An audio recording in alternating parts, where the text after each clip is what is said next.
నమస్కారం అండి. మహాభారతంలో నేడు 12వ అధ్యాయము ద్రోణుడు వినిపిస్తున్నది మీ విజయభాస్కర్. ద్రోణుడు భరద్వాజ అనే బ్రాహ్మణుడి కుమారుడు. ఇతడు వేదాంగాలు నేర్చుకోవాలనుకొని ధనుర్వేదంలో ఆసక్తి కలిగి ఆ విద్యను పూర్తిగా నేర్చుకున్నాడు. భరద్వాజ స్నేహితుడైన పాంచాల రాజకుమారుడు ద్రోణుడు ఒకే ఆశ్రమంలో ఒకే గురువు వద్ద విద్యను అభ్యసించిన సహపాఠకులు. వీరిద్దరూ యువకులు అవడం చేత త్వరగా స్నేహితులయ్యారు. ద్రుపదుడు తన యవ్వన ఆనందంలో ఉన్నప్పుడు తాను రాజు కాగానే ద్రోణుడికి అర్ధరాజ్యం ఇస్తానని అతడితో అనేవాడు. విద్య నేర్చుకొని ద్రోణుడు వివాహం చేసుకున్నాడు. వారి కుమారుడు అశ్వత్థామ. ద్రోణుడు తన భార్య పట్ల కుమారుడి పట్ల ఎంతో ప్రేమ కలిగి ఉండేవాడు. ఇది వరకెన్నడూ ద్రవ్యం అంటే ఎంతో నిర్లక్ష్యంగా ఉండే ద్రోణుడు ఇప్పుడు భార్య కుమారుడి కోసం ద్రవ్యం సంపాదించాలన్న కోరిక కలిగింది. పరశురాముడు తన సంపదను అంతా బ్రాహ్మణులకు ఇచ్చివేస్తున్నాడని ద్రోణుడు అతడి వద్దకు వెళ్ళాడు. కానీ పరశురాముడు అదివరకే తన ధనమంతా బ్రాహ్మణులకు ఇచ్చేసి తపోవనానికి వెళ్ళేందుకు ఉద్యుక్తుడయ్యాడు. కానీ ద్రోణుడికి ఏదైనా సాయం చేయాలనుకుని తనకు బాగా అలవాటున్న శస్త్రాస్త్ర సంపదలను నేర్చి ద్రోణుడికి ఇస్తానని చెప్పాడు. ద్రోణుడు కష్టపడి తానిదివరకే గొప్ప ధనుర్వేది అయి ఉన్నందున పరశురాముని వద్ద నేర్చుకున్న మహాస్త్రశస్త్ర విద్యలతో కూడా మహాపరాక్రమశాలైన గొప్ప విలుకాడయ్యాడు. అప్పటి కాలంలో ద్రోణుడు గొప్ప గొప్ప రాజపుత్రులకు విలువిద్య, అస్త్రశస్త్ర మొదలైన రాజోచిత విద్యలన్నీ నేర్చడానికి తగిన గురువు. ఆ కాలంలో పాంచాల దేశ రాజు చనిపోవడంతో ఆయన స్థానంలో ద్రుపదుడు రాజయ్యాడు. వారిద్దరూ సహపాఠకులు. ద్రుపదుడు కనబరచిన స్నేహభావాన్ని రాజైన తర్వాత అంతకు ముందు అతడు తనతో అన్న మాటలు తలుచుకున్నాడు. ద్రోణుడు ద్రుపదుని వద్దకు వెళ్ళాడు.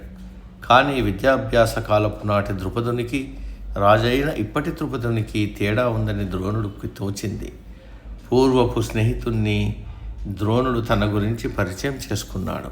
ద్రోణుణ్ణి చూసిన ద్రుపదుడు సంతోషం వ్యక్తం చేయలేదు. అతడు తన వద్దకు రావడం, తన వద్ద స్వతంత్రం తీసుకుని మాట్లాడడం సహించరాని విషయమని తలిచాడు. ద్రుపదుడు, ఓయి బ్రాహ్మణుడా, ఎంత సాహసం! నన్ను నీ స్నేహితుణ్ణని పలకరించడానికి ఒక మూర్ధాభిషిక్తుడైన రాజుకు దేశ దిమ్మరైన ముష్టివాడికి స్నేహం ఎలా ఉంటుంది? రాజ్యాన్ని పాలించే ఓ ప్రభువుతో పూర్వం ఎప్పుడో స్నేహం ఉందని అనడం చూస్తే నువ్వు ఒక మూఢునిలా కనిపిస్తున్నావు. ఓ దరిద్రుడైన ముష్టివాడు రాజుకు స్నేహితుడు ఎలా అవుతాడు? విద్య లేని శుంఠకు సకల శాస్త్ర పారంగతుడైన విద్యావంతుడు స్నేహితుడు ఎలా అవుతాడు? ఓ పెరికి పంద ధైర్యోపేతుడైన వీరుడికి స్నేహితుడు ఎలా అవుతాడు?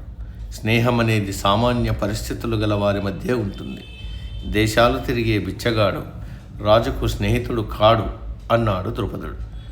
రాజు ద్రుపదుడి నిందా వాక్యాలు ద్రోణుడిలో కోపాగ్నిని రగిల్చాయి.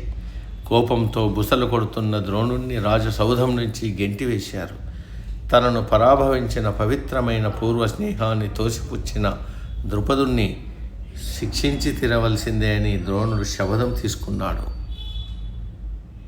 ఏదైనా వృత్తిని చేపట్టడానికి ద్రోణుడు హస్తినాపురం వెళ్ళాడు. అక్కడ తన బావమరిదైన కృపాచార్యుడు ఇంట కొన్ని రోజులు ఏ పని లేక ఉన్నాడు. ఒకరోజు రాజకుమారులందరూ పట్టణంలోని బహిరంగ ప్రదేశంలో బంతి ఆట ఆడుకుంటున్నారు.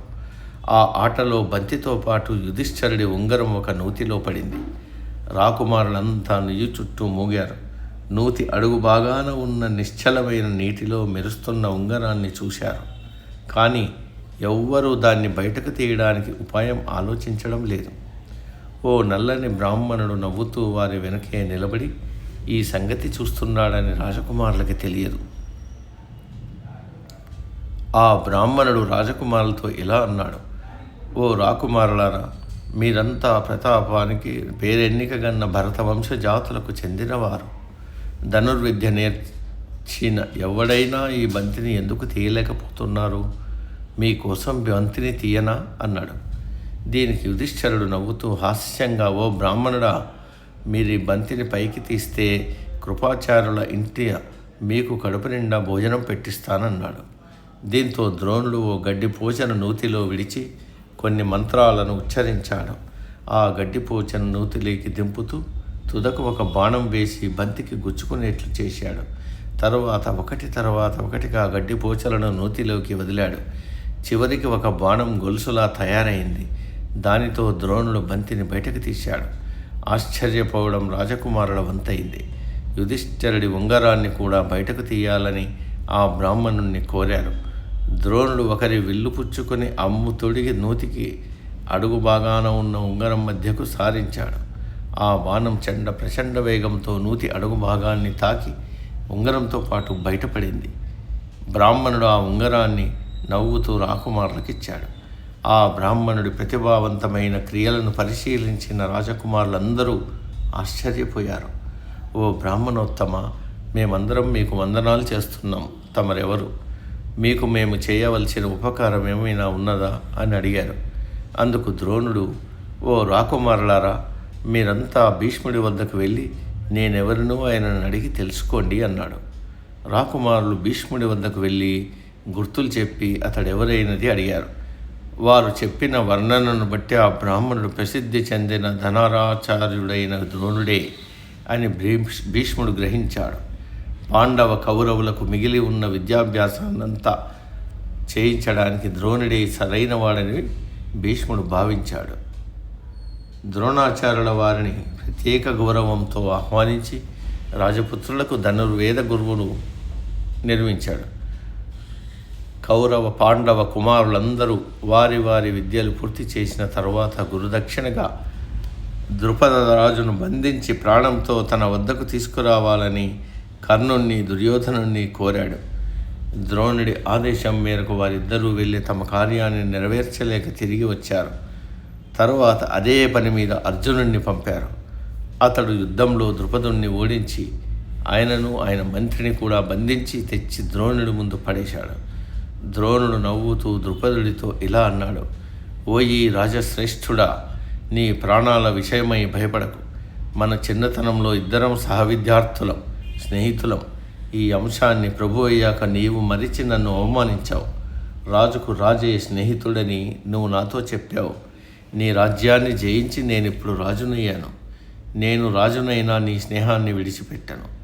కనుక నాకు సంక్రమించిన రాజ్యంలో నీకు అర్ధభాగం నీకు తిరిగిస్తాను. సమాన రాజుల మధ్య స్నేహం ఉంటుందని నీవు అన్నావు కదా. ఇప్పుడు మనిద్దరం సమాన రాజులం. కనుక మన స్నేహాన్ని నిలుపుకుందాం. నీ మొదటి రాజ్యంలో సగభాగం నాది, సగభాగం నీది అన్నాడు ద్రోణుడు. ఇదివరకు ద్రుపదుడి చేతిలో తాను పొందిన పరాభవానికి ఇది సరిపోయిందని ద్రోణుడు ద్రుపదుణ్ణి స్వేచ్ఛగా విడిచిపెట్టాడు. ద్రుపదుడికి గర్వభంగమైంది. ద్రోణుడిపై పగ, ద్వేషంతో కళ్ళు ఎరుపెక్కాయి. తన జీవితంలో ఏ విధంగానైనా ద్రోణుడికి పరాభవం చేయాలనే లక్ష్యం పెట్టుకున్నాడు ద్రుపదుడు. అందుకు ఉపవాసాల, యజ్ఞాల, తపస్సులు చేశాడు. ఇవన్నీ దేవతలకు సంతోషమిచ్చాయి. ద్రోణుణ్ణి చంపగల దుష్టద్యుమ్నుడనే కుమారుణ్ణి, అర్జునుణ్ణి వివాహమాడి ద్రౌపది అనే కుమార్తెను ద్రుపదుడు వరంగా పొందాడు. ఈ దుష్టద్యుమ్నుడే కురుక్షేత్ర యుద్ధంలో పాండవ సేనా నాయకుడయ్యాడు. కొన్ని విచిత్ర పరిస్థితుల్లో యుద్ధంలో ద్రోణుడిని దుష్టద్యుమ్నుడు చంపగలిగాడు. ద్రౌపది పాండవులకు భార్య అయింది. సమాప్తం. సర్వే జన సుఖినో భవంతు.